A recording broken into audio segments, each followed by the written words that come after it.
Hello दोस्तों, नमस्ते। हमारे चैनल में आपका स्वागत है। आज हम करेंगे जो 21 कहानियाँ हमारी यूजीसी नेट के सिलेबस में लगी हुई हैं। 21 कहानियाँ, यूनिट से 7। यूनिट कौन सी है हमारी? 7। तो उसमें पढ़ेंगे चंद्रदेव से मेरी बातें, जिसकी लेखिका है राजेंद्र बाला घोष। राजेंद्र बाला घोष, इसकी लेखिका है चंद्रदेव से मेरी बातें। राजेंद्र बाला घोष का जन्म 1882 ईस्वी वाराणसी में हुआ। मृत्यु इनकी 24 फरवरी 1949 ईस्वी में मिर्जापुर में। इनके पिता का नाम था राम प्रशांत घोष। माता का नाम था नीदर वाशनी घोष। माता का नाम क्या था? नीदर वाशनी घोष। और पापा का नाम था प्रसन्न राव घोष, राम प्रसन्न घोष। बचपन का नाम इनका क्या था? चंद्रबाला बंग महिला का रानी और चारूबाला। इनके पति का नाम था पूर्णचंद देव। उनका परिवार वाराणसी के एक प्रतिष्ठित बंगाली परिवार था। इसका चंद्रबाला घोष का। नेक्स्ट है चंद्रदेव से मेरी बातें। इसकी पृष्ठभूमि कहानी की पहले पृष्ठभूमि देखेंगे, फिर इससे संबंधित कथन और इसकी कहानी। पृष्ठभूमि है प्रकाशन। चंद्रदेव से मेरी बातें जो कहानी है उसका प्रकाशन सरस्वती पत्रिका में 1904 ईस्वी में निबंध के रूप में हुआ।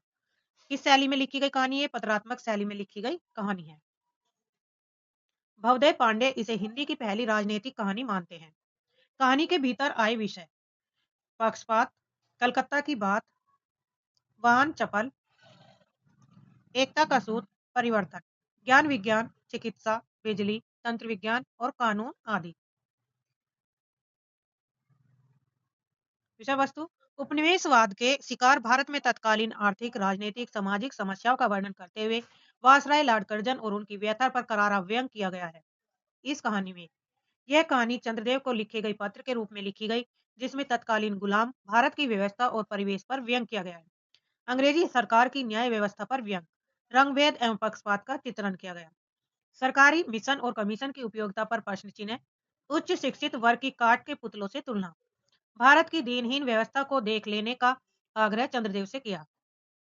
प्रकृति से छेड़छाड़ पर व्यंग किया गया। मसलन कथन है, कलकत्ता आदि को देखकर आपके देवराज सुरेंद्र भी कहेंगे कि हमारी अमरावती तो इसके आगे निरी क्या है, फीकी सी जान पड़ती है। कलकत्ता विश्वविद्यालय के विद्वानों पर इस पर व्यंग किया गया है। इसमें जो पात्र हैं, प्रमुख पात्र के अंतर्गत आते हैं लेखिका और चंद्रदेव।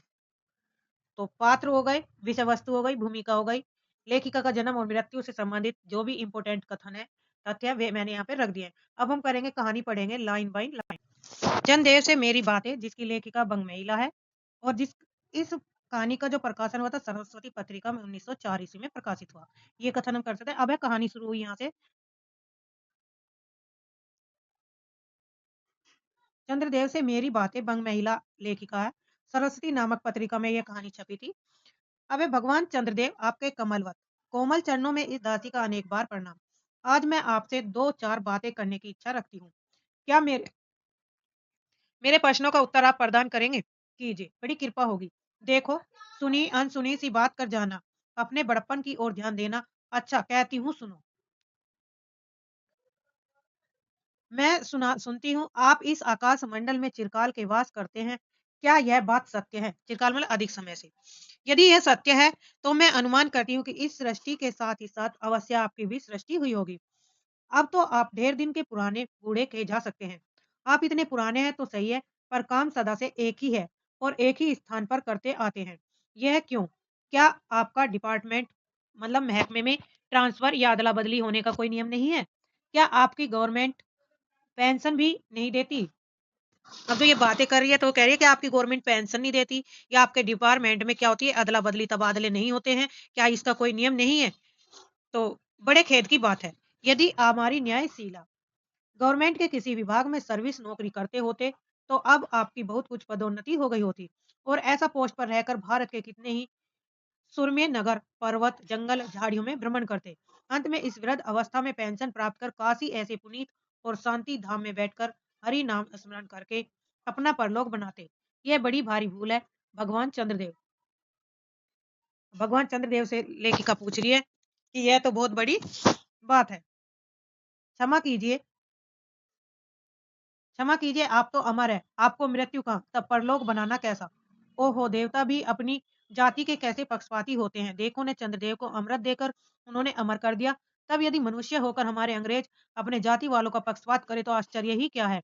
अच्छा, यदि आपको अंग्रेज जाति की सेवा करना स्वीकार हो तो एक एप्लीकेशन यानी कि निवेदन पत्र हमारे आधुनिक भारत प्रभु लॉर्ड कर्जन के पास भेज देवें। आशा है कि वे आपको आदर पूर्वक अवश्य आह्वान करेंगे, क्योंकि आप अदम भारतवासियों के भांति कृष्णांग तो हैं। कृष्णांग मतलब श्याम रंग से संबंधित है, काले रंग के। तो कृष्णांग तो है ही नहीं, जो आपको अच्छी नौकरी देने में उनकी गौरांग जाति कुपित हो उठेगी। यानी कि गौरांग मतलब गोरे जाति वाले, कुंठित हो उठेगी। या और फिर आप तो एक सुयोग्य कार्यदक्ष, परिदर्शी, बहुदर्शी, कार्यकुशल, सरल स्वभाव महात्मा है। मैं विश्वास करती हूँ कि जब लॉर्ड कर्जन हमारे भारत के स्थायी भाग्य विधाता बनकर आवेंगे, तब आपको किसी कमीशन का मेंबर नहीं तो किसी मिशन में भर्ती करके वे अवश्य ही भेज देंगे, क्योंकि उनको कमीशन और मिशन दोनों ही अत्यंत प्रिय हैं। आपके चंद्रलोक में जो रीति और नीति सृष्टि के आदि काल में प्रचलित थी, वे ही अब सब भी हैं। पर यहाँ तो इतना परिवर्तन हो गया कि भूत वर्तमान में आकाश पाताल का सा अंतर हो गया। मैं अनुमान करती हूँ कि आपके नेत्रों की ज्योति कुछ अवश्य ही मंद पड़ गई होगी, क्योंकि आधुनिक भारत संतान लड़कपन से ही चश्मा धारण करने लगी है। इस कारण आप हमारे दीनहीन छीन प्रभु भारत को उतनी दूर से भली भांति देख सकते होंगे। अतः आपसे आदर सादर कहती हूँ कि एक बार कृपा कर कर भारत को देख तो जाइए। यद्यपि इस बात को जानती हूँ कि आपको इतना अवकाश कहाँ, पर 8वें दिन नहीं तो महीने में एक दिन अर्थात अमावस्या को तो आपको हॉलीडे छुट्टी अवश्य ही रहती होगी। यदि आप उस दिन यदि आप उस दिन चाहें तो भारत पर भ्रमण के लिए जा सकते हैं। इस भ्रमण में आपको कितने ही नूतन दृश्य देखने को मिलेंगे, जिसे सहसा देखकर आपकी बुद्धि जरूर चकरा जाएगी। यदि आपसे सारे हिंदुस्तान का भ्रमण शीघ्रता के कारण न हो सके तो केवल राजधानी कलकत्ता को देख लेना तो अवश्य ही उचित है। वहाँ के कल कारखानों को देखकर आपको यह अवश्य ही कहना पड़ेगा कि यहाँ के कारीगर तो विश्वकर्मा के भी लड़क दादा निकले। यहाँ क्यों, आपकी प्रिय सहयोगिनी दामिनो जो मेघों पर आरोहण करके आनंद से अटखेलियां किया करती हैं, वह बेचारी भी यहाँ मनुष्य के हाथों का खिलौना हो रही हैं। भगवान निशानाथ, जिस समय आप अपनी निर्मल चंद्रिका को बटोर मेघमाला अथवा पर्वतों की ओट से सिंधु की गोद में जा सकते हैं, उस समय यही नीरद वासनी विश्व मोहिनी सौदामनी अपनी उज्जवल मूर्ति से आलोक प्रदान कर रात को दिन बना सकती है। देखिए यहाँ पे ये इंपॉर्टेंट है, क्योंकि इसमें पूछा जाएगा कि किन शब्दों का प्रयोग किया गया। नीरद का, वासनी का, विश्व मोहिनी, सौदामणि या उज्जवल मूर्ति। तो ये कूट में क्वेश्चन बनेगा, इंपॉर्टेंट है। आपके देवलोक में जितने देवता हैं उनके वाहन भी उतने हैं। किसी का गज, किसी का हंस, किसी का बैल, किसी का चूहा। तो ये भी इंपॉर्टेंट है। यहाँ से लेकर पर यहाँ तो सारा बोझ आपकी चपला और अग्निदेव के माथे मढ़ा गया है। तो अग्निदेव और चपला का भी इसमें वर्णन किया। क्या ब्राह्मण, क्या क्षत्रिय, क्या वैश्य, क्या शूद्र, क्या चंडाल, सभी के रथों का वाहन वही हो रहा है। हमारे श्वेतांग महाप्रभुगण को जहाँ पर कुछ कठिनाई का सामना आ पड़ा, झट उन्होंने इलेक्ट्रिसिटी बिजली को लापटका। बस कठिन से कठिन कार्य सहज में संपादन कर लेते हैं। और हमारे यहाँ के उच्च शिक्षा प्राप्त युवक काठ के पुतलों की भांति मुंह ताकते रह जाते हैं। जिस व्योम वासनी विद्युत देवी को स्पर्श करने तक स्पर्श तक करने का किसी व्यक्ति का साहस नहीं हो सकता, वही आज पराए घर में आश्रितों नारियों की भांति ऐसे दबाव में पड़ी हैं कि वे चूं तक नहीं कर सकती। क्या करे, बेचारी के भाग्य में विधाता ने दासी वृत्ति ही लिखी थी। हरि हरिपदोद्रवा त्रैलोक्य पावनी सुरसरी के भी खोटे दिन आए हैं। वह भी अब स्थान स्थान में बंधनग्रस्त हो रही है। उसके वक्ष स्थल पर जहां जहां मोटे वृद्धाकार खम्भ गाड़ दिए गए हैं। कलकत्ता आदि को देखकर आपके देवराज सुरेंद्र भी कहेंगे। तो कितने शहर का इसमें नामों का प्रयोग हुआ वो भी यहाँ पे इम्पोर्टेंट है। कलकत्ता आदि को देखकर आपके देवराज सुरेंद्र भी कहेंगे कि हमारी अमरावती तो इसके आगे निरी फीकी सी जान पड़ती है। कलकत्ता और अमरावती, वहाँ ईडन गार्डन तो पराजित है। तो तीसरा नाम किसका, ईडन गार्डन तो पराजित परिशोभित नंदन कानन को भी मात दे रहा है। वहाँ के विश्वविद्यालय के विश्रेष्ठ पंडितों की विश्वव्याधिनी विद्या को देखकर वीणा पानी सरस्वती देवी भी कहने लग जाएगी।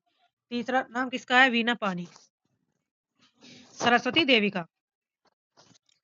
कहने लग जाएगी। निसंदेह इन विद्या दिग्गजों की विद्या चमत्कारनी है। वही के फोर्ट विलियम के फौजी सामान को देखकर आपके देव सेनापति कार्तिकेय बाबू के भी छक्के छूट जाएं। तो कार्तिकेय का, सरस्वती का, कलकत्ता का, विलियम फोर्ट का, इन सभी का यहाँ पे जिक्र हुआ है। क्योंकि देव सेनापति महाशय देखने में खास बंगाली बाबू से जचते हैं और उनका वाहन भी एक सुंदर मयूर है। बस इससे उनके वीरत्व का भी परिचय खूब मिलता है। वहाँ के मिंट टकसाल को देखकर सिंधु तनैया आपकी प्रिय सहोदरा कमला देवी तथा कुबेर का भी कचका जाएंगे। तो किन किन देवियों का इसमें प्रयोग किया गया है? सरस्वती का, कमला देवी, कुबेर, कार्तिकेय आदि का इनमें नाम आया। भगवान चंद्रदेव इन्हीं सब विश्व योत्पादक अपूर्व दृश्यों का अवलोकन करने के हेतु आपको सादर आमंत्रित और समन्वय आहूत करती हूँ। संभव है कि यहाँ आने से आपको अनेक लाभ भी हों।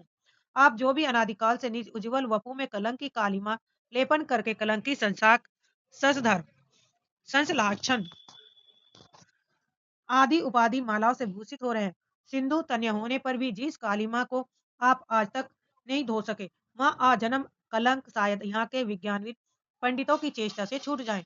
जब मुंबई में स्वर्गीय महारानी विक्टोरिया देवी की प्रतिमूर्ति से काला दाग छुड़ाने में प्रोफेसर गज्जर महाशय फलीभूत हुए, तब क्या आपके मुख की कालिमा छुड़ाने में वे फलीभूत न होंगे? तो किसका जिक्र है? मुंबई का, कलकत्ते का और महारानी विक्टोरिया का।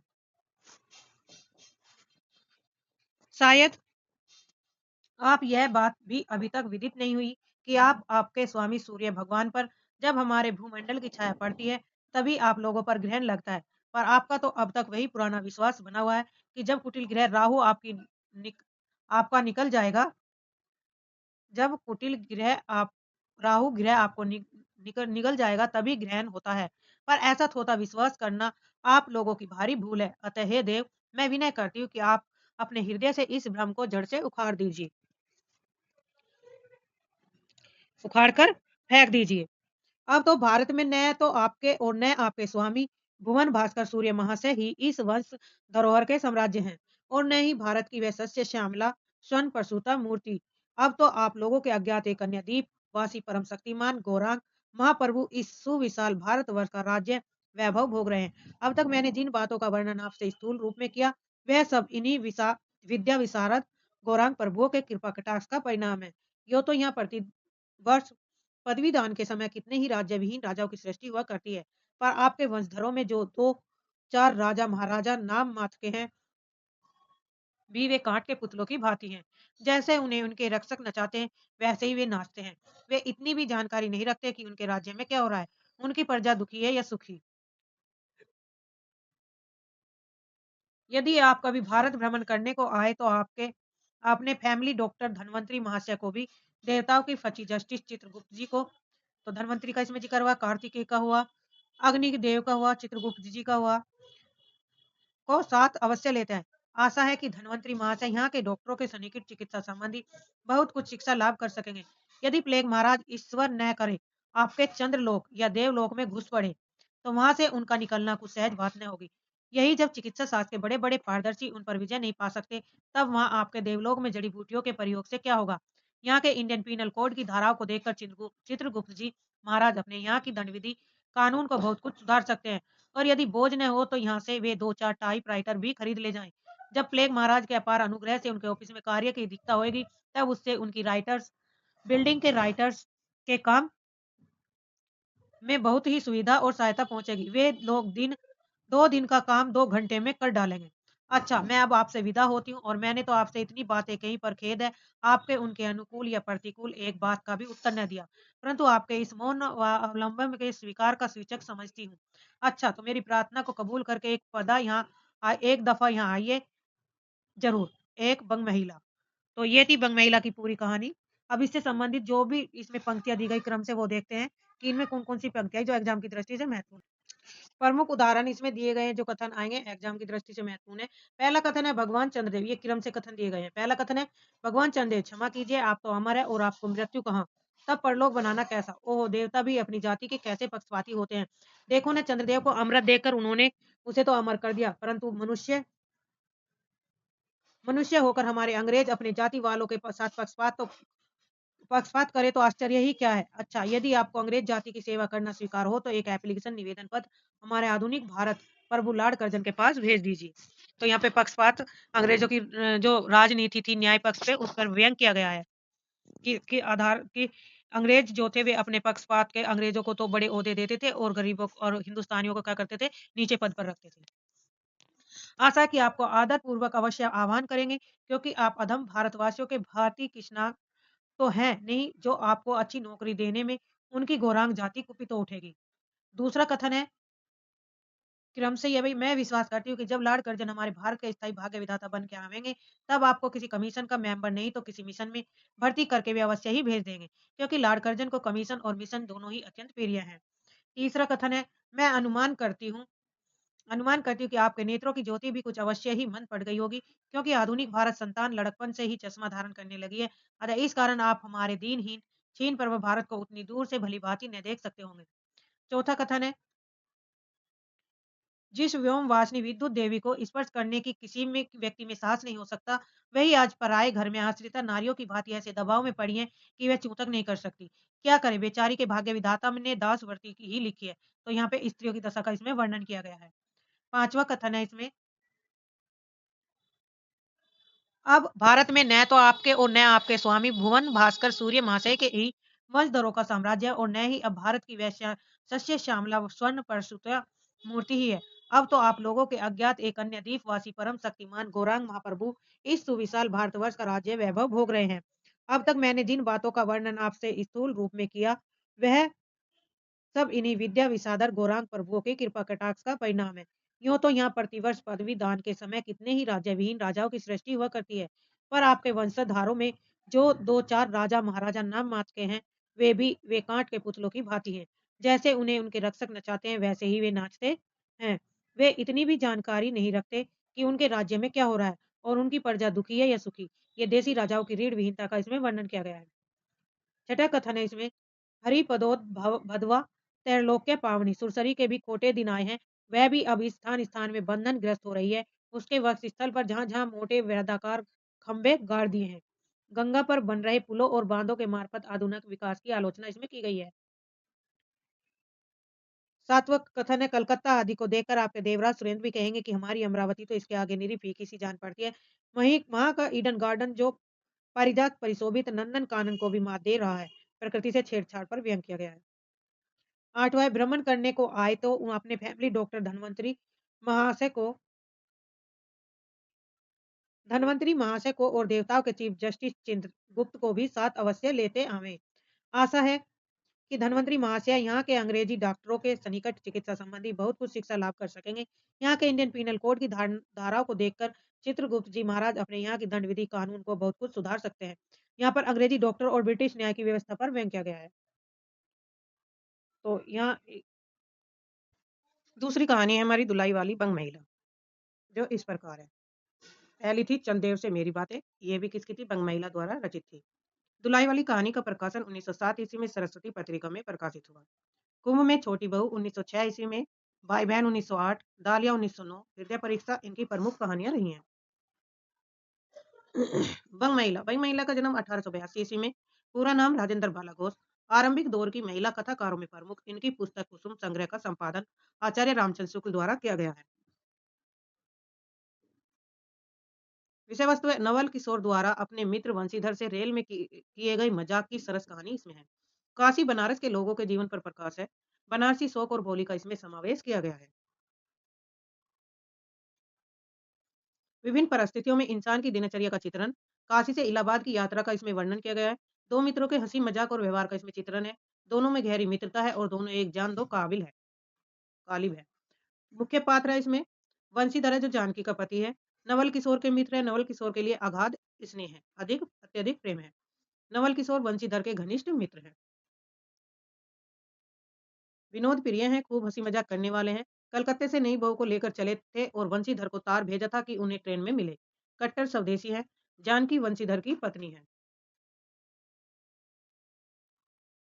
उन्हें नवल किशोर का हंसी मजाक पसंद नहीं है। किसे वंशीधर की पत्नी को।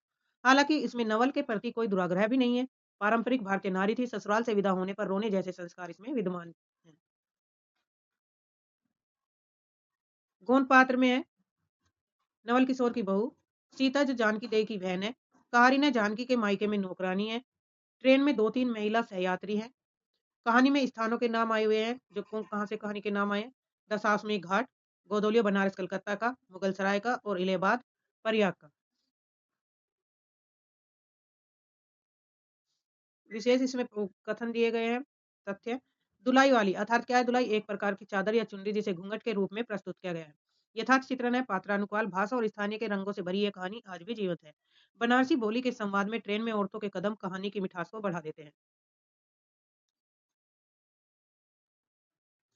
दुलाई वाली कहानी स्टार्ट होती है। दुलाई वाली कहानी है, बंग महिला द्वारा रचित है। तो यहाँ से हम कहानी का प्रारंभ करते हैं। काशी जी के दशाश्व में घाट पर स्नान करके एक मनुष्य बड़ी व्यग्रता के साथ गोदोलियों की तरफ आ रहा था। व्यग्रता मतलब तीव्रता के साथ। एक हाथ में एक मैली सी तौलिए में लपेटी हुई भीगी धोती और दूसरे में सुर्ती की गोलियों की कई डिब्बियां और सुंगनी की एक पुड़िया थी। उस समय दिन के 11 बजे थे। गोदोलिया की बाईं तरफ जो गली है उसके भीतर एक और गली में थोड़ी दूर पर एक टूटे से पुराने मकान में वह जा घुसा। मकान के पहले खंड में बहुत अंधेरा था, पर ऊपर की जगह मनुष्य के वास उपयोगी थी, यानी कि रहने योग्य थी। नवागत मनुष्य धड़धड़ाता हुआ ऊपर चढ़ गया। वहां एक कोठरी में उसने हाथ की चीजें रख दी और सीता सीता कहकर पुकारने लगा। क्या है? कहती हुई एक 10 बरस की बालिका आ खड़ी हुई। तो सीता की उम्र कितनी है? 10 वर्ष। क्वेश्चन में पूछा गया, इंपोर्टेंट है। बालिका आ खड़ी हुई। तब उस पुरुष ने कहा, सीता जरा अपनी बहन को बुला ला। अच्छा कहकर सीता गई और कुछ देर में एक नवीन स्त्री आकर उपस्थित हुई। उसे देखते ही पुरुष ने कहा, लो हम लोगों को तो आज ही जाना होगा। तो पहला कथन यहीं से शुरू होगा कि अच्छा कहकर सीता गई और कुछ देर में एक नवीन स्त्री आकर उपस्थित हुई। उसे देखते ही पुरुष ने कहा, लो हम लोगों को तो आज ही जाना होगा। यहाँ पे नवल किशोर अपनी स्त्री को, नई नवेली दुल्हन को उसके घर से विदा करने के लिए लेने गए हैं। तो वहां पे उन्हें कहते हैं कि हमें आज ही चलना होगा। इस बात को सुनकर स्त्री कुछ आश्चर्य युक्त होकर और झुंझलाकर बोली, आज ही जाना होगा? ये क्यों? भला आज कैसे जाना हो सकेगा? ऐसा ही था तो सवेरे भैया से कह देते। तुम तो जानते हो कि मुंह से कह दिया बस छुट्टी हुई। लड़की कभी विदा की होती तो मालूम पड़ता। लड़की कभी विदा होती करते तो मालूम पड़ता। आज तो किसी सूरत जाना नहीं हो सकता। ये वो स्त्री कह रही है पुरुष से। तुम आज कहती हो हमें तो अभी जाना है। अब ये पुरुष कह रहा है कि तुम कह रही आज जाना, मैं तो कह रहा हूँ कि अभी चलना है। बात यह है कि आज ही नवल किशोर कलकत्ते से आ रहा है। नवल किशोर कौन है? उसका मित्र है, वंशीधर का। अगर आगरे से अपनी नई बहू को भी साथ ला रहा है, तो उन्होंने हमें आज ही जाने के लिए इशारा किया है। हम सब लोग मुगल सराय से इसके से साथ ही इलाहाबाद चलेंगे। तो वंशीधर कह रहा है अपनी स्त्री से कि आज ही हम मुगल सराय से इलाहाबाद साथ चलेंगे सब लोग। उनका तार मुझे घर से निकलते ही मिला। इसी से मैं झट ना धोकर लौट आया। बस अब करना क्या है? कपड़ा वपड़ा जो कुछ हो बांध बूंद कर घंटे भर में खा पी कर चली चलो।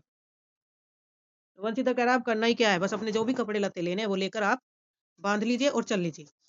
जब हम तुम्हें विदा कराने आए हैं तब कल के बदले आज ही सही। भाई जब जाना ही है तो कल क्या चले, आज ही चल लेते हैं। हाँ यह बात है, नवल जो चाय करवाए, क्या एक ही गाड़ी में न जाने से दोस्ती में बट्टा लग जाएगा? अब तो किसी तरह रुकोगे नहीं। जरूरी है कि उनके साथ ही जाओगे। पर मेरे तो नाको दम आ जाएगा। क्यों? किस बात से?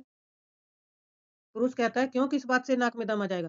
उनकी हंसी से। और किससे? हंसी ठट्टा भी राह में अच्छी लगती है। उनकी हंसी मुझे नहीं भाती।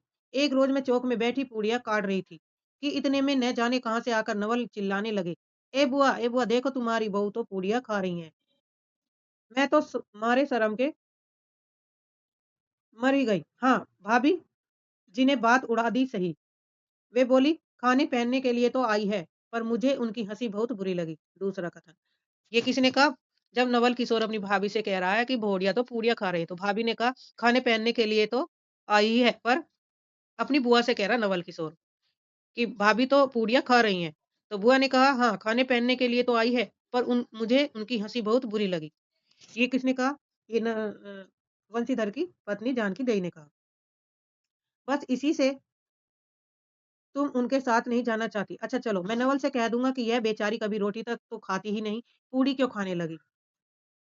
इतना कहकर वंशीधर कोठरी के बाहर चले आए और बोले, मैं तुम्हारे भैया के पास जाता हूँ और तुम रो रुलाकर तैयार हो जाना। इतना सुनते ही जानकी देई की आंखें भर आई। और आषाढ़ सावन की ऐसी झड़ी लग गई। बंसीधर इलाहाबाद के रहने वाले हैं। बनारस में ससुराल है उनकी। बंसीधर कहाँ के रहने वाले हैं? इलाहाबाद के। और ससुराल कहाँ पर है उनकी? बनारस में। स्त्री को विदा कराने आए हैं। ससुराल में एक साले और साली और सास के सिवा और कोई नहीं है। यानी कि उनकी ससुराल में क्या है? एक साला, एक साली और एक सास। 3 सदस्य हैं उनके परिवार में और उनके सिवा कोई नहीं। नवल किशोर इनके दूर के नाते में ममेरे भाई हैं, पर दोनों में मित्रता का ख्याल अधिक है। दोनों में गहरी मित्रता है और दोनों एक जान दो काबिल है। यानी कि दोनों में गहरी मित्रता किससे? नवल किशोर और वंशीधर में। उसी दिन वंशीधरन का जाना स्थिर हो गया। सीता बहन के संग जाने के लिए रोने लगी। माँ रोती धोती लड़की की विदा की सामग्री इकट्ठी करने लगी। जानकी देवी भी रोती ही रोती तैयार होने लगी। कोई चीज भूलने पर धीमी आवाज से माँ को याद भी दिलाती गई। 1 बजने पर स्टेशन जाने का समय हुआ आया। तो स्टेशन पर किस समय गए वह? 1 बजने पर। अब गाड़ी या इक्का लाने का कौन जाए? ससुराल वालों की अवस्था अब आगे की सी नहीं थी कि 2-4 नौकर-चाकर हर समय बने रहे। सीता के बाप के न रहने से काम बिगड़ गया और पैसे वाले यहाँ नौकर-चाकरों के सिवा और भी 2-4 खुशामदी घेरे रहते हैं। चूचे कौन पूछे? एक कहारिन चूचे कौन पूछे? एक कहारिन सो इस समय कही गई। साले राम की तबीयत अच्छी नहीं। वे हर घड़ी बिछोने से बातें करते। इस पर भी कहने लगे, मैं ही धीरे-धीरे जाकर कोई सवारी ले आता हूँ। नजदीक तो है ही। वंशीधर बोले, नहीं, नहीं, नहीं, तुम क्यों तकलीफ करोगे? मैं ही जाता हूँ। जाते-जाते वंशीधर विचारने लगे कि इक्के की सवारी तो भले घर की स्त्रियों के बैठने के लायक नहीं होती, क्योंकि एक तो इतने ऊँचे पर चढ़ना पड़ता है और दूसरे पराये पुरुष के संग एक साथ बैठना पड़ता है। मैं एक पालकी गाड़ी ही कर लूँ, उसमें सब तरह का आराम रहता है। पर जब गाड़ी वाले ने ₹1.5 किराया माँगा, तो वंशीधर ने कहा, चलो इक्का ही सही है। यानी कि जो सवारी उसने की थी, उसने कितने रुपए किराया माँगा था? तो ₹1.5। अब वंशीधर के पास पैसे इतने नहीं होंगे तो उसने कहा चलो भाई इक्का ही सही है क्योंकि वो सस्ता मिल जाएगा। पहुँचने से काम है। कुछ नवल किशोर तो यहाँ से साथ है ही नहीं, इलाहाबाद में देखा जाएगा। वंशीधर इक्का ले आए और जो कुछ असबाब था इक्के पर रखकर आप भी बैठ गए। यानी कि जो भी कुछ उनके पास सामान-वामान था वो सब रखकर इक्के पर बैठ गए। जानकी देवी बड़ी विकलता से रोती हुई इक्के पर जा बैठी, पर इस अस्थिर संसार में स्थिरता कहाँ? यहाँ कुछ भी स्थिर नहीं। इक्का जैसे-जैसे आगे बढ़ता गया, वैसे-वैसे जानकी की रुलाई भी कम होती गई। सिकरौल के स्टेशन पर पास पहुँचते-पहुँचते जानकी अपनी आँखें अच्छी तरह पोंछ चुकी थी। तो कौन से स्टेशन पर पहुँचते-पहुँचते जानकी की रुलाई कम हुई, आँखें पोंछ चुकी थी, रोना बंद किया था तो सिकरौल के स्टेशन तक। दोनों चुपचाप चले जा रहे थे कि अचानक बंशीधर की नज़र अपनी धोती पर पड़ी और अरे! एक बात तो हम भूल ही गए, कहकर पछता से उठे। इक्के वाले के कान बचाकर जानकी जी ने पूछा, क्या हुआ? क्या कोई ज़रूरी चीज़ भूल आए हैं? नहीं। एक देसी धोती पहनकर आना था, सो भूलकर विलायती ही पहन आए। अब वो तो स्वदेशी कट्टर, उसे तो अपनी स्वदेशी धोती पहननी थी लेकिन वो जल्दी-जल्दी में क्या हुई है विलायती धोती पहनी है। नवल कट्टर स्वदेशी हुए हैं न, वे बंगालियों से भी बढ़ गए। देखेंगे 2-4 सुनाए बिना न रहेंगे। और बात भी ठीक है, नाक विलायती चीज़ें मोल लेकर अच्छा नवल किशोर के बारे में कहते हैं कि नवल किशोर क्या है, कट्टर है और बिना मेरी धोती को देखकर वो बिना सुनाए नहीं रहेगा। उनकी बात भी ठीक है, नाक विलायती चीज़ें मोल लेकर क्यों रुपए की बर्बादी की जाए? देसी लेने से दाम भी लगेगा सही और पर रहेगा तो देश में ही। जानकी ज़रा भौं टेढ़ी करके बोली, ओह! धोती तो धोती है, पहनने से काम, यह बुरी है। इतने में स्टेशन के कुलियों ने आ घेरा। वंशीधर एक कुली करके चले। इतने में इक्के वाले ने कहा, इधर से टिकट लेते जाइए, पुल के उस पार तो डेढ़ ड्योढ़े दर्जे का टिकट मिलता है। वंशीधर फिरक कर बोले, अगर मैं ड्योढ़े दर्जे का ही टिकट लूँ तो? इक्के वाला चुप हो रहा। इक्के की सवारी देखकर इसने इसने ऐसे कहा इक्के की सवारी देखकर उसने ऐसा कहा। यह कहते हुए वंशीधर आगे बढ़ गए। यथा समय रेल पर बैठकर राजघाट वंशीधर राजघाट पार करके मुगल सराय पहुंचे। तो राजघाट से कहाँ पर पहुंचे थे? मुगल सराय। तो ये सब आपको तथ्य याद रखने हैं। वहां पुल लाद कर दूसरे प्लेटफॉर्म पर जा बैठे। आप नवल से मिलने की खुशी में प्लेटफॉर्म के इस छोर से उस छोर तक टहलते रहे। देखते-देखते गाड़ी का धुआं दिखाई पड़ा। मुसाफिर अपनी-अपनी गठरी संभालने लगे। रेल देवी भी अपनी चाल धीमी करती हुई गंभीरता से आ खड़ी हुई। वंशीधर एक बार चलती गाड़ी ही में शुरू से आखिर तक देख आए, पर नवल का कहीं पता नहीं चला। कहीं पता नहीं। वंशीधर फिर सब गाड़ियों को दोहरा गए, तेहरा गए। भीतर घुस-घुस कर एक-एक डिब्बे को देखा किंतु नवल न मिले। अंत को आप खिजला उठे और सोचने लगे कि मुझे तो वैसी चिट्ठी लिखी और आप न आए। मुझे अच्छा उल्लू बनाया। अच्छा जाएँगे कहाँ? भेंट होने पर समझ लूँगा। सबसे अधिक सोच तो इस बात का था कि जानकी सुनेगी तो ताने पर ताना मारेगी, पर अब सोचने का समय नहीं। रेल की बात ठहरी। बंसीधर झट गए और जानकी को लाकर जनानी गाड़ी में बिठाया। वह पूछने लगी, "नवल की बहू कहाँ है? वह नहीं आई? कोई अटकाव हो गया?" कहकर आप बगल वाले कमरे में जा बैठे। टिकट तो ड्योढ़े का था, पर ड्योढ़े दर्जे का कमरा कलकत्ते से आने वाले मुसाफिरों से भरा था। इसलिए तीसरे दर्जे में बैठना पड़ा। जिस गाड़ी में बंसीधर बैठे थे, उसके सब कमरों में मिलाकर कल 10-12 कुल कुल 10-12 ही स्त्री-पुरुष थे। समय पर गाड़ी छूटी। नवल की बातें उन न जाने क्या अगड़-बगड़ सोचते गाड़ी कई स्टेशन पार करके मिर्ज़ापुर पहुँच चुकी थी। तो यही सब सोचते-सोचते गाड़ी कहाँ पर पहुँच गई? मिर्ज़ापुर। मिर्ज़ापुर में पटेराम की शिकायत शुरू हुई। उसने सुझाया कि इलाहाबाद पहुँचने में अभी देर है। पेटेराम मतलब पेट, भूख लगनी शुरू हुई। चलने की झंझट में अच्छी तरह उसकी पूजा किए बिना ही बंशीधर ने बनारस छोड़ा था। यानी कि बिना कुछ खाए-पिए ही जल्दबाजी में वहाँ से निकल चुके थे। कहाँ से? बनारस से। इसलिए आप झट प्लेटफ़ॉर्म पर उतरे और पानी के बॉम्बे से हाथ-मुँह धोकर एक खोचे वाले से थोड़ी-सी ताज़ी पूड़ियाँ और मिठाई लेकर निराले में बैठे। आपने उन्हें ठिकाने पहुँचाया। पीछे से जानकी की सुध आई। सोचा कि पहले पूछ ले, तब कुछ मोल लेंगे, क्योंकि स्त्रियाँ नटखट होती हैं। वे रेल पर खाना पसंद नहीं करती। पूछने पर वही बात हुई। तब बंशीधर लौटकर अपने कमरे में आ बैठे। यदि वे चाहते तो इस समय ड्योढ़े में बैठ जाते, क्योंकि अब भीड़ कम हो गई थी। पर उन्होंने कहा थोड़ी देर के लिए कौन बखेड़ा करे। बंशीधर अपने कमरे में बैठे तो एक मुसाफिर अधिक देख पड़े। आगे वाले में से एक उतर भी गया था। जो लोग थे तब तीसरे दर्जे के योग्य जान पड़ते थे। अधिक सभ्य कोई थे तो बंशीधर ही थे। उनके कमरे के पास वाले कमरे में एक भले घर की स्त्री बैठी थी। वह बेचारी सिर से पैर तक ओढ़े, सिर झुकाए, एक हाथ लंबा घूंघट काढ़े और कपड़े की गठरी सी बनी बैठी थी। बंशीधर ने सोचा इनके संग वाले भद्र पुरुष के आने पर उनके साथ बातचीत करके समय बितावेंगे। एक दो करके तीसरी घंटी बजी। तब वह स्त्री कुछ अचकचाकर थोड़ा-सा मुँह खोल जंगले के बाहर देखने लगी। ज्यों ही गाड़ी छूटी, वह मानो काँप-सी उठी। रेल का देना-लेना तो हो ही गया था। अब उसको किसी की क्या परवाह? वह अपनी स्वाभाविक गति से चलने लगी। प्लेटफ़ॉर्म पर भीड़ भी न थी। केवल 2-4 आदमी रेल की अंतिम विदाई तक खड़े थे। जब तक स्टेशन दिखलाई दिया, तब तक वह बेचारी बाहर ही देखती रही। फिर अस्पष्ट स्वर से रोने लगी। उस कमरे में 3-4 प्रौढ़ ग्रामीण स्त्रियाँ भी थीं। एक जो उसके पास ही थी कहने लगी, "अरे! इनकर मनई तो ना ही आइलेन, वो देखो रोवल करथईन। जो इनके साथ है वो लेने नहीं आया इसलिए ये रो रही है।" वो कह रही थी स्त्री। तो कथन 1 हुआ, 2 तो ये क्रम से हमें कथन याद रखने हैं इनके। दूसरी बोली, "अरे! दूसरी गाड़ी में बैठा हुई है।" पहली, "दुर बोरई ई जनानी गाड़ी थेड़े।" दूसरी, "तऊ हो भलू तो कहूँ।" कहकर दूसरी भद्र महिला से पूछने लगी, "कौन गाँव तुरबो बेटा? मिर्ज़ेपुर चढ़ी होऊ ना?" इसके जवाब में उसने जो कहा सो वह न सुन सकी। तब पहली बोली, "हट हम पूछी लाने, हम कहाँ का हो? कहाँ उतरो भी? हाय इलाहाबास?" दूसरी, "इलाहाबास कौन गाँव हो गई हो?" पहली, "अरे नाई जनलू पयाग, जी जहाँ मनई मकर नहाकर जायला।" अब दूसरी कह रही है पहली, "अरे नहीं, ये प्रयाग में उतरेगी जहाँ कर हम नहाकर आए हैं।" दूसरी, "भला प्रयाग जी काहे न जानित ले कहे के नाई, तोहरे पंच के धर्म से 4 दाई नहाई चुकी हुई। ऐसो हो सोमवारी और गहन दका दका लाग रहा तउन तोहरे काशी जी नहे गई रे। पहली आवे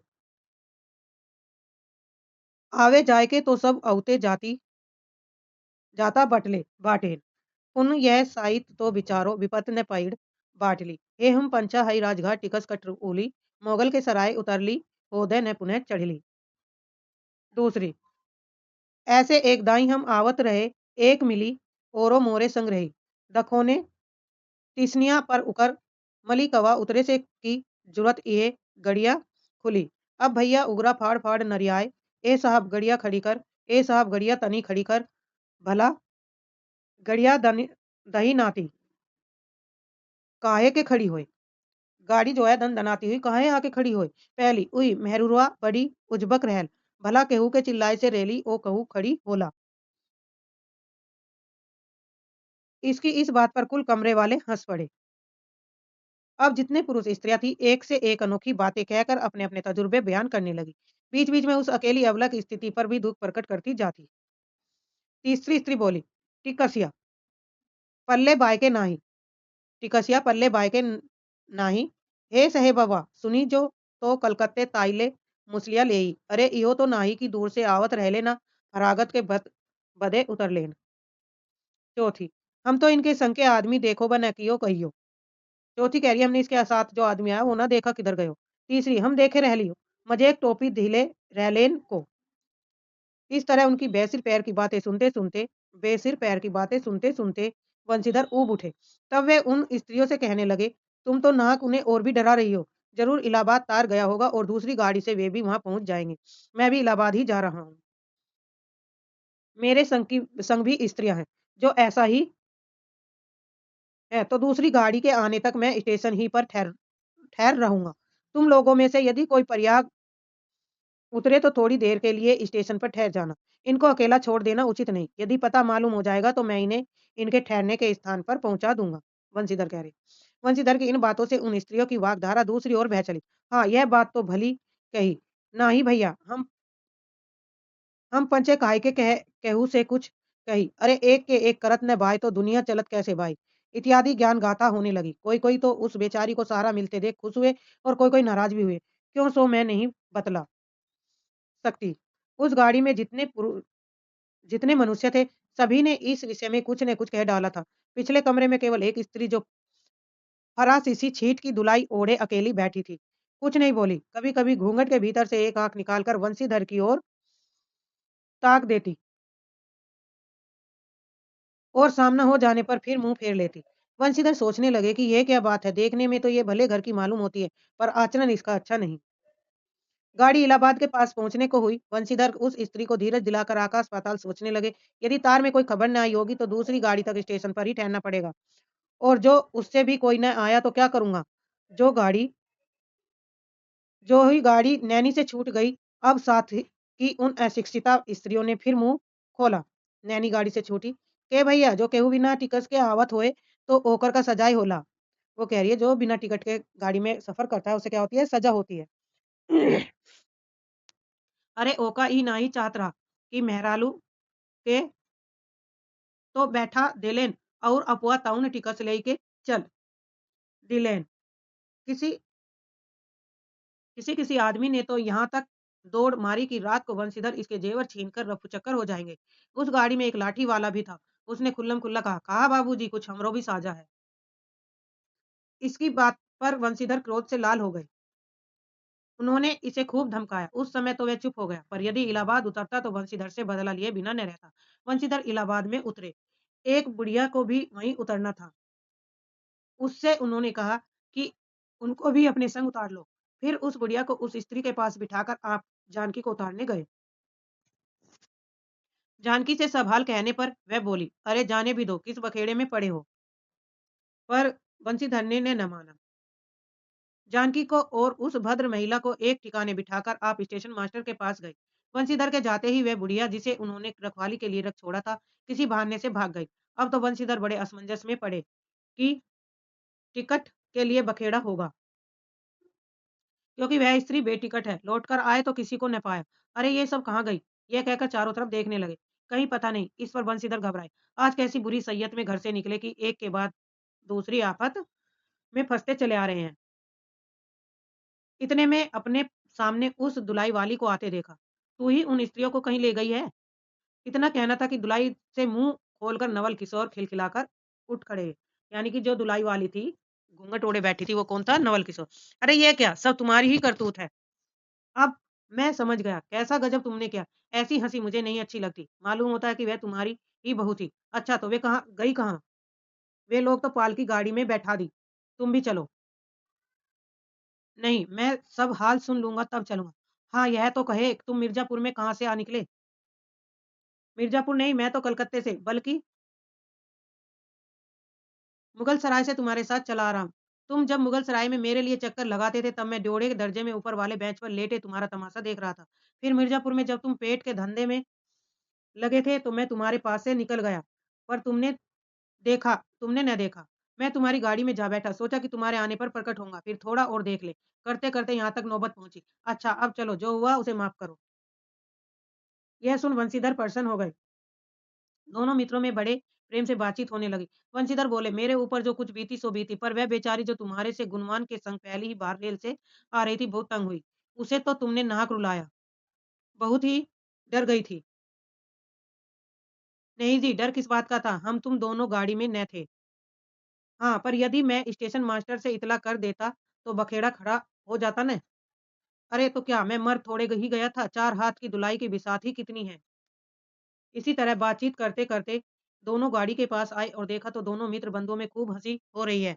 जानकी कह रही, अरे तुम क्या जानो, इन लोगों की हँसी ऐसी होती है जैसे हँसी में किसी के प्राण भी निकल जाए, तो इन्हें दया न आवे। अब जानकी का कथन था ये। फिर खैर दोनों मित्र अपनी-अपनी घरवाली को लेकर राजी खुशी घर पहुँचे और मुझे भी उनकी यह राम कहानी लिखने से छुट्टी मिली। 1907 ईस्वी में ये कहानी प्रकाशित हुई थी। प्रमुख कथन है जो उदाहरण के रूप में दिए गए हैं, तो इन्हें देखते हैं, जो एग्ज़ाम की दृष्टि से महत्वपूर्ण है, जहाँ से कथन पूछे जाते हैं। अरे! इनकर मनई तो नाही आइलेन, हो देखो रोवल करथईन। दूसरा है प्रयाग जी जहाँ मनई मकर नहाया जाला। तीसरा है नाक विलायती चीज़ें मोल लेकर क्यों रुपए की बर्बादी की जाए। देसी लेने से भी दाम लगेगा सही पर रहेगा तो देश में ही। खैर दोनों मित्र अपनी-अपनी घरवाली को लेकर राजी-खुशी घर पहुँचे और मुझे भी उनकी ये राम कहानी लिखने से छुट्टी मिली। पहली, ऊ मेहरवा बड़ी उजबक रैला, भला केहू के चिल्लाए से रैली हो कहूँ खड़ी होला।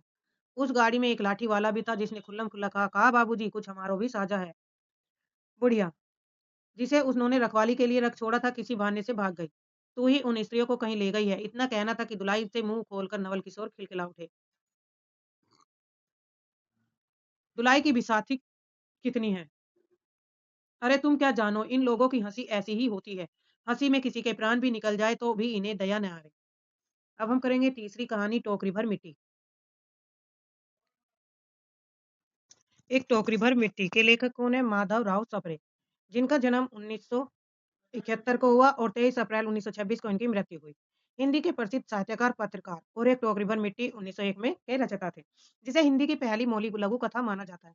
इन्होंने छत्तीसगढ़ में हिंदी पत्रकारिता की नींव रखी और छत्तीसगढ़ मित्र व हिंदी केसरी का भी संपादन किया था। छत्तीसगढ़ मित्र और हिंदी केसरी का संपादन किसने किया था? माधवराव सप्रे ने। साथ ही सामाजिक सुधार और स्वतंत्रता संग्राम में सक्रिय भूमिका भी निभाई। माधव सप्रे का जीवन परिचय जन्म और प्रारंभिक जीवन सप्रे जी का जन्म मध्य प्रदेश के दमोहा जिले के पथरिया ग्राम में 19 जून 1871 ईस्वी में हुआ था।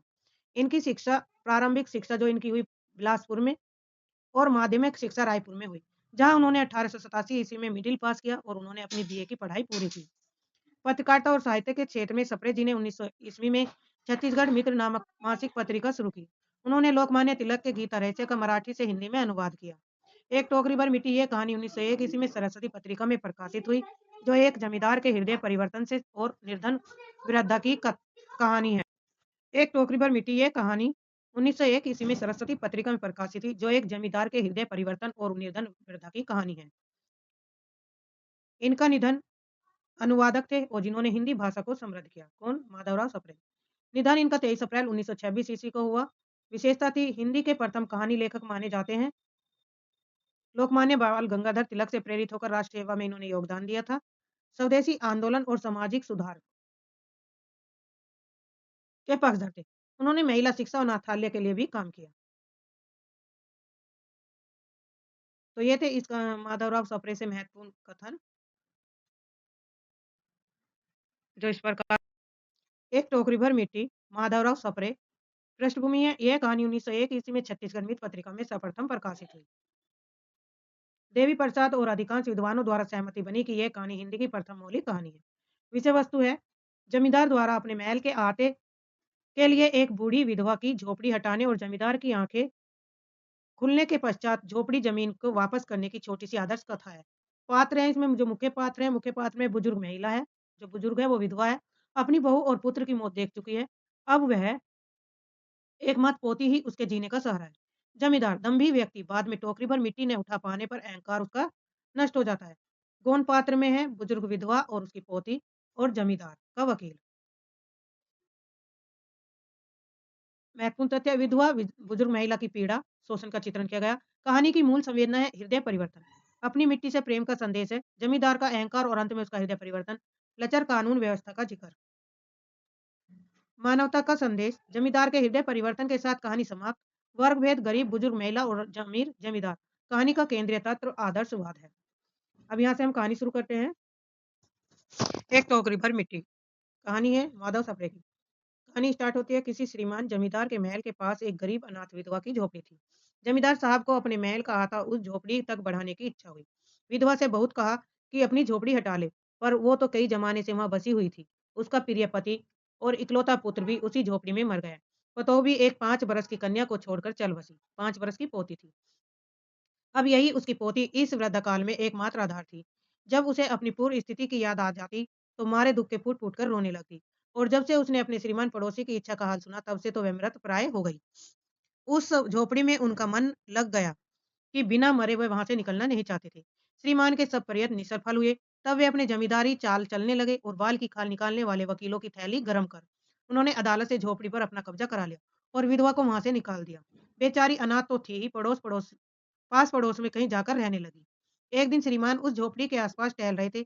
लोगों को काम बतला रहे थे कि वह विधवा हाथ में एक टोकरी लिए लेकर वहां पहुंची। श्रीमान ने उसको देखते ही अपने नौकरों से कहा कि इसे यहाँ से हटा दो। और वह गिड़गिड़ाकर बोली, महाराज, अब तो यह झोपड़ी तुम्हारी ही हो गई है। मैं उसे लेने नहीं आई हूँ। महाराज क्षमा करे, तो एक विनती है। जमींदार साहब के सिर हिलाने पर उसने कहा, जब से यह झोपड़ी छूटी है, तब से मेरी पोती ने खाना पीना छोड़ दिया। मैंने बहुत कुछ समझाया, पर वह नहीं मानती। यही कहा करती है कि अपने घर चल, मैं वहीं रोटी खाऊंगी। अब मैंने ये सोचा कि उस झोपड़ी में से एक टोकरी भर मिट्टी लेकर उसी का चूल्हा बनाकर रोटी पकाऊंगी। इस भरोसे से वह रोटी खाने लगेगी। महाराज, कृपा करके आज्ञा दीजिए, तो मैं एक टोकरी भर मिट्टी ले आऊं। श्रीमान ने आज्ञा दे दी। विधवा झोपड़ी के भीतर गई। वहां जाते ही उसे पुरानी बातों का स्मरण हुआ। उसकी आंखों से आंसू की धारा बहने लगी। अपने आंतरिक दुख को किसी तरह संभाल कर उसने अपनी टोकरी मिट्टी भर ली और हाथ से उठाकर बाहर ले आई। फिर हाथ जोड़कर श्रीमान से प्रार्थना करने लगी, महाराज, कृपा करके इस टोकरी को जरा हाथ लगाइए, जिससे कि मैं उसे अपने सिर पर धर लूं। जमींदार साहब पहले तो बहुत नाराज हुए, पर जब बार बार हाथ जोड़ने लगी और पैरों में गिरने लगी, तो मन में कुछ दया सी आई। दया आ गई। किसी नौकर से न कहकर आप ही स्वयं टोकरी उठाने आगे बढ़े। ज्यों ही टोकरी को हाथ लगाकर ऊपर उठाने लगे, त्यों ही देखा कि यह काम उनकी शक्ति के बाहर है। फिर भी फिर तो उन्होंने अपनी सब ताकत लगाकर टोकरी को उठाना चाहा। जिस स्थान पर टोकरी रखी थी, वहीं से एक हाथ भी ऊंची न हुई। वह लज्जित होकर कहने लगे, नहीं, यह टोकरी हमसे नहीं उठाई जाएगी। यह सुनकर विधवा ने कहा, महाराज, नाराज न हो, तो आपसे एक टोकरी पर मिट्टी तो उठाई नहीं जाती, तो उस झोपड़ी में तो हजारों टोकरियां मिट्टी पड़ी हैं। उसका भार आप जन्म भर कैसे उठा सकोगे? आप ही इस बात पर विचार कीजिए। जमींदार सब धन मद से गर्वित हो अपना कर्तव्य भूल गए थे, पर विधवा के उपयुक्त वचन सुनते ही उनकी आंखें खुल गई और वह पश्चाताप कर उन्होंने विधवा से क्षमा मांगी और उसकी झोपड़ी से वापस कर दी। तो ये थी छोटी सी कहानी। एक टोकरी भर मिट्टी कहानी के प्रमुख उदाहरण है, जो एग्जाम की दृष्टि से महत्वपूर्ण है और क्रम से दिए गए हैं। किसी श्रीमान जमींदार के महल के पास एक गरीब अनाथ विधवा की झोपड़ी थी। जमींदार साहब को अपने महल का हाथा उस झोपड़ी तक बढ़ाने की इच्छा हुई।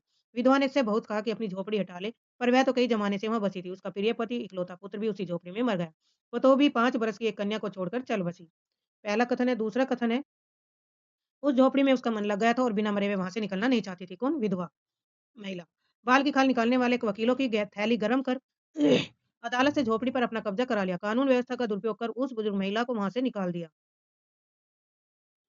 जब से यह झोपड़ी छूटी, तब से मेरी पोती ने खाना पीना छोड़ दिया है। मैंने बहुत कुछ समझाया, पर वह नहीं मानती। यह कहा करती है कि अपने घर चल, वहीं रोटी खाऊंगी।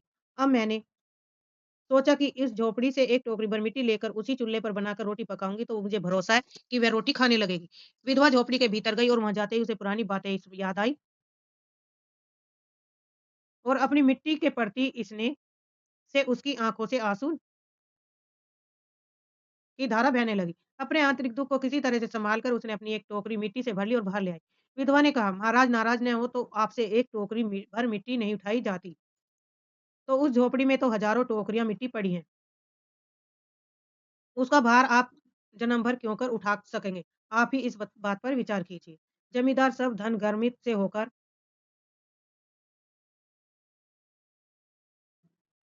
जमींदार साहब धन मद से गर्वित हो अपना कर्तव्य भूल गए और पर विधवा के उपयुक्त वचन सुनते ही उनकी आंखें खुल गई। कृत कर्म का पश्चाताप कर उन्होंने विधवा से क्षमा मांगी और हृदय परिवर्तन होने से उसकी झोपड़ी से वापस कर दी। तो ये कहानी थी। अब नेक्स्ट कहानी करेंगे हम, राही। राही कहानी की लेखिका है सुभद्रा कुमारी चौहान। तो उसका छोटा सा जीवन परिचय देखते हैं, फिर उसके बाद हम कहानी पढ़ेंगे अपनी। नाम है सुभद्रा कुमारी चौहान। जन्म 16 अगस्त 1904 ईस्वी में। स्थान निहालपुर, उत्तर प्रदेश। मृत्यु हुई 15 फरवरी 1948 को। स्थान है सिवनी मध्य प्रदेश में। पिता है ठाकुर रामनाथ सिंह, पति ठाकुर लक्ष्मण सिंह चौहान। शिक्षा 9वीं कक्षा पास की। विद्यालय Crosthwaite girls school Allahabad.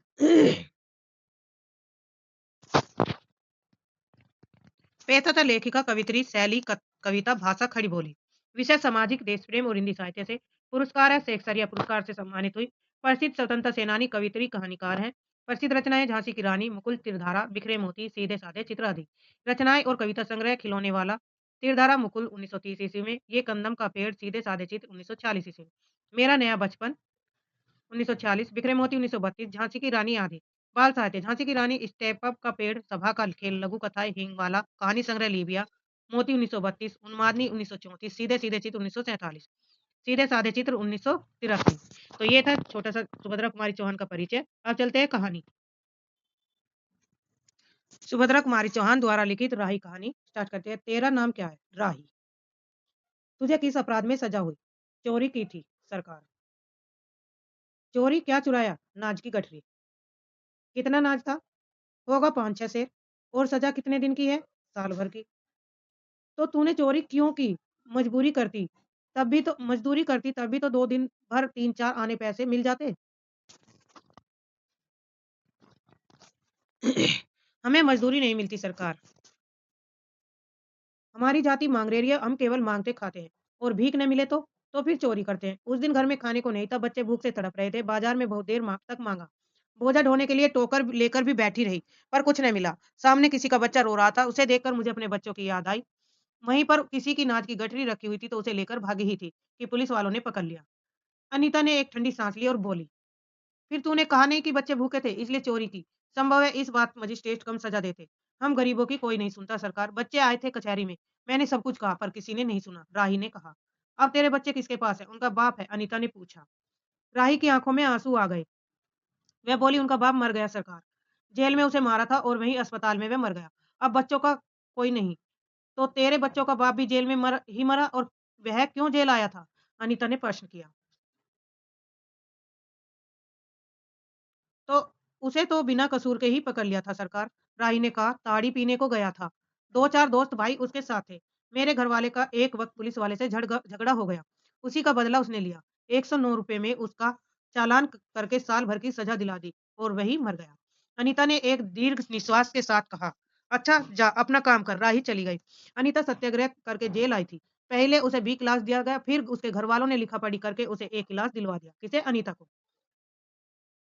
Anita के सामने आज एक प्रश्न था। वह सोच रही थी कि देश की दरिद्रता और इन निरीह गरीबों के कष्टों को दूर करने के कोई उपाय नहीं।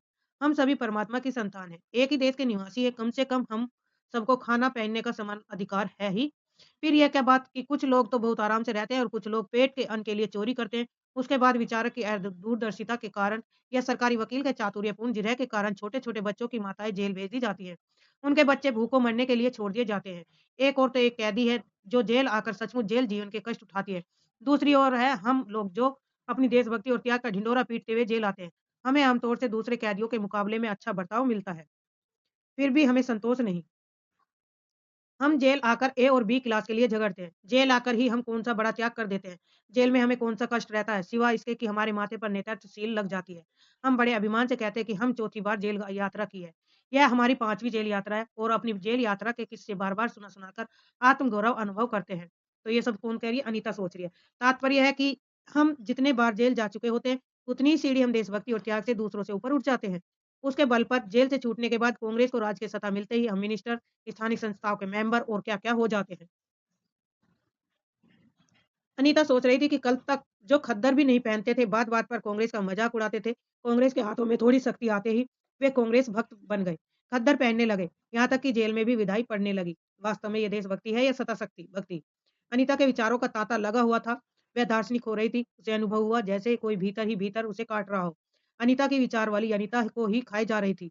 उसे बार-बार यह लग रहा था कि उसकी देशभक्ति सच्ची देशभक्ति नहीं वरन मजाक है। उसे आत्मग्लानि हुई और साथ ही साथ आत्मानुभूति। अनीता की आत्मा बोल उठी कि वास्तव में सच्ची देशभक्ति तो उन गरीबों के कष्ट निवारण में है, जो ये कोई दूसरे नहीं हमारी ही भारत माता की संतान है। इन हजारों लाखों भूखे नंगे भाई-बहनों को यदि हम कुछ सेवा कर सके, तो थोड़ा भी कष्ट निवारण कर सके तो सचमुच हमने अपने देश की कुछ सेवा की। हमारा वास्तविक देश तो देहातों में ही है।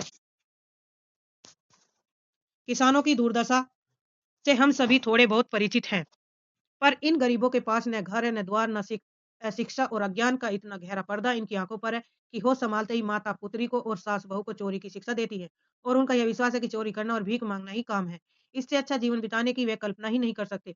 आज यहाँ डेरा डाल के रहे तो कल दूसरी जगह चोरी की, बचे तो बचे नहीं तो फिर साल 2 साल जेल के लिए। क्या मानव जीवन का यही लक्ष्य है? लक्ष्य है और अथवा नहीं भी? यदि नहीं है तो विचारदर्श की उच्च सतह पर टिके हुए हमारे जन नायकों और युग पुरुषों की हमें क्या आवश्यकता? इतिहास, धर्म, दर्शन, ज्ञान, विज्ञान का कोई अर्थ नहीं होता, पर जीवन का लक्ष्य है अवश्य। संसार की मृग मरीचिका में हम लक्ष्य को भूल जाते हैं। सतह के ऊपर तक पहुँच पाने वाले कुछ महान आत्मा को छोड़कर सारा जन समुदाय संसार में अपने को खोया हुआ पाता है। कर्तव्य का उसे ध्यान नहीं, सत्य की समझ नहीं, अन्यथा मानवता से बढ़ चढ़कर कौन सा मानव धर्म है। मानवता को जीवन दान देने की अपेक्षा भी कोई बेहतर पुण्य नहीं। राही जैसी भोली-भाली किंतु गुमराह आत्माओं के कल्याण की साधना जीवन की साधना होनी चाहिए। सत्याग्रह की यही प्रथम प्रतिज्ञा क्यों न हो? देशभक्ति का यही मापदंड क्यों न बने? अनीता दिन भर इन्हीं विचारों में डूबी रही। शाम को भी वह इसी प्रकार कुछ सोचते-सोचते सो गई। रात में उसे सपना दिखा कि जेल से छुटकार वह इन्हीं मांगरेरी लोगों के गाँव में पहुँच गई और वहाँ उसने एक छोटा-सा आश्रम खोल दिया। उसी आश्रम में एक तरफ छोटे-छोटे बच्चे पढ़ते हैं और स्त्रियाँ सूत काटती हैं। दूसरी तरफ मर्द कपड़ा बुनते और रुई धुनते हैं। शाम को रोज उन्हें धार्मिक पुस्तकें पढ़कर सुनाई जाती है और देश में कहाँ क्या हो रहा है, यह सरल भाषा में समझाया जाता है। वहीं भीख माँगने और चोरी करने वाले आदर्श ग्रामवासी हो चले। रहने के लिए उन्होंने छोटे-छोटे घर बना लिए। राही के अनाथ बच्चों को अनीता अपने साथ रखने लगी। अनीता यही सुख स्वप्न देख रही थी कि रात में वह देर से सोई थी। सुबह 7 बजे तक उसकी नींद न खुल पाई। अचानक स्त्री जेलर ने आकर उसे जगा दिया और बोली, "आप घर जाने के लिए तैयार हो जाइए, आपके पिता बीमार हैं। आप बिना शर्त छोड़ी जा रही हैं।" अनीता अपने स्वप्न में को सच्चाई में परिवर्तित करने की एक मधुर कल्पना लेकर घर चली। अब इससे संबंधित कुछ महत्वपूर्ण राही कहानी है सुभद्रा कुमारी चौहान महत्वपूर्ण कथन। सुभद्रा कुमारी चौहान नारी के रूप में ही रहकर साधारण नारी की आकांक्षा और भाव को व्यक्त करती है। बहन, माता, पत्नी के साथ-साथ एक सच्ची देश सेविका के भाव उन्होंने व्यक्त किए। उनकी शैली में वही अकृत्रिमता और स्पष्टता है जो उनके जीवन में है। ये मुक्तिबोध का कथन है। इनके संबंध में तो वेरी वेरी इंपॉर्टेंट है। भूमिका से है संबंधित तो क्वेश्चन पूछा जाता है। संग्रह सीधे साधे चित्र 1947 ईस्वी में अंतिम कहानी संग्रह है जिसमें ये कहानियां संग्रहित है। रूपा, कैलासी नानी, बिहा, कल्याणी, दो साथी, दुराचारी, मंगला, हिंगवाला, राही और तांगेवाला, प्रोफेसर मित्रा और गुलाब सिंह। तो ये कहानी संग्रह में संकलित है सीधे साधे चित्र में। अब है इसकी विषय वस्तु से संबंधित। राही की व्यवस्था के कारण की गई चोरी की जानकारी से दुखी होकर अनीता द्वारा तत्कालीन कांग्रेसी आंदोलनकारियों की सत्तालोलुपता और ढोंग पर चिंतन और विवश गरीबों की सेवा को वास्तविक देशभक्ति समझने वाले स्वप्न से बनी कहानी है। जेल का परिवेश है। पात्र है इसमें मुख्य राही है जो मांगरेरी जाति की एक गरीब असाई स्त्री है। पुलिस वालों द्वारा उसके पति को मार दिया जाता है। चोरी के आरोप में राही को जेल जाती है। अनीता है स्वतंत्र आंदोलन में भाग लेने वाली जेल में बंद एक स्त्री है। गौन पात्र है इसमें पति है राही का पति जिसे पुलिस वाले मारते मारते मार देते हैं। बच्चा है राही का बेटा जिसके लिए राही अनाज की चोरी करती है। कुछ महत्वपूर्ण तथ्य है। संवादात्मक और आत्मकथात्मक कहानी है। मांगरेरी जाति की कठिनाई का वर्णन है। स्त्री वेदना की झलक है। राष्ट्रभक्ति का चित्रण और सत्ता भक्ति पर व्यंग। देश की दरिद्रता और रोजगार की समस्या का चित्रण, गरीबों को पुलिस द्वारा सताए जाने का चित्रण है, गरीबी की समस्या का चित्रण है, मानव धर्म की प्रतिष्ठा, राही 5-6 शेर अनाज की गठरी की चोरी करती है। राही को 1 साल की सजा मिलती है। कहानी में कथाकृत कांग्रेसी नेताओं पर व्यंग किया गया।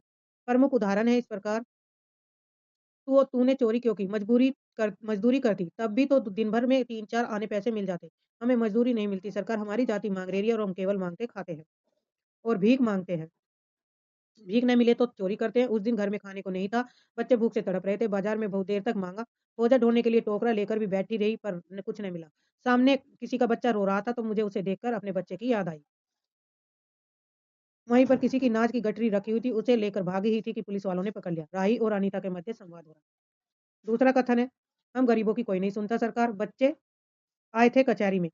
मैंने सब कुछ कहा पर किसी ने नहीं सुना। राही अनीता के सामने आज एक पर्स था। वह सोच रही थी कि देश की दरिद्रता और इन निरीह गरीबों के कष्टों को दूर करने का कोई उपाय नहीं। हम सभी परमात्मा की संतान हैं और एक ही देश के निवासी हैं। कम से कम हम सबको खाना पहनने का समान अधिकार तो है ही। फिर यह क्या बात कि कुछ लोग तो बहुत आराम से रहते हैं और कुछ लोग पेट के अन्न के लिए चोरी करते हैं। उसके बाद विचारक की दूरदर्शिता के कारण या सरकारी वकील के चातुर्य जिरह के कारण छोटे-छोटे बच्चों की माताएं जेल भेज दी जाती है। उनके बच्चे भूख से मरने के लिए छोड़ दिए जाते हैं। एक और तो कैदी हैं तो जेल आकर सचमुच जेल जीवन के कष्ट को उठाती हैं। दूसरी ओर हम लोग जो अपनी देशभक्ति और त्याग का ढिंढोरा पीटते हुए जेल आते हैं, हमें आम तौर से दूसरे कैदियों के मुकाबले में अच्छा बर्ताव मिलता है। फिर भी हमें संतोष नहीं होता। हम जेल आकर ए और बी क्लास के लिए झगड़ते हैं। जेल आकर ही हम कौन-सा बड़ा त्याग कर देते हैं। जेल में हमें कौन-सा कष्ट होता है सिवाय इसके कि हमारे साथ माथे पर नेटट की सील लग जाती है और हम बड़े अभिमान से कहते हैं कि हम चौथी बार जेल गए। ये हमारी 5वीं जेल यात्रा है। ये हमारी जेल यात्रा के किस्से बार-बार सुनाकर आत्मगौरव अनुभव करते हैं। तात्पर्य यह है कि हम जितनी बार जेल जा चुके हैं, उतनी ही सीढ़ी हम देशभक्ति और त्याग से दूसरों के ऊपर उठ जाते हैं। और उसके बल पर जेल से छूटने के बाद कांग्रेसी को राज की सत्ता मिलती है। हम मिनिस्टर, स्थानीय संस्थाओं में मेंबर और जाने क्या-क्या हो जाते हैं। अनीता सोच रही थी अनीता सोच ही रही थी कि कल तक जो खद्दर भी नहीं पहनते थे, बात-बात पर कांग्रेस का मज़ाक उड़ाते थे। कांग्रेस के हाथों में थोड़ी शक्ति आते ही वे कांग्रेस भक्त बन गए। खद्दर पहनने लगे, यहाँ तक कि जेल में भी दिखाई पड़ने लगे। वास्तव में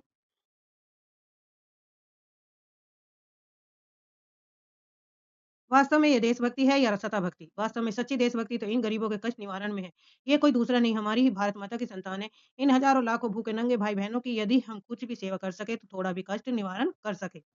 सचमुच हमने तो अपने देश की कुछ सेवा की है। हमारा वास्तविक देश तो देहातों में ही है। किसानों की दुर्दशा से हम सभी थोड़े बहुत परिचित हैं। पर इन गरीबों के पास न घर है न द्वार।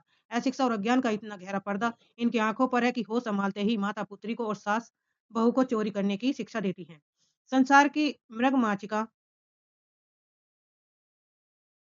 में हम लक्ष्य को भूल जाते हैं। सतह के ऊपर तक पहुँच पाने वाली कुछ महान आत्माओं को छोड़कर सारा जन समुदाय संसार में अपने को खोया हुआ पाता है।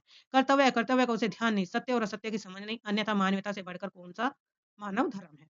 तो ये कहानी समाप्त हुई। आज के लिए इतना ही। धन्यवाद। चैनल को सब्सक्राइब करिए, लाइक करिए और शेयर करिए।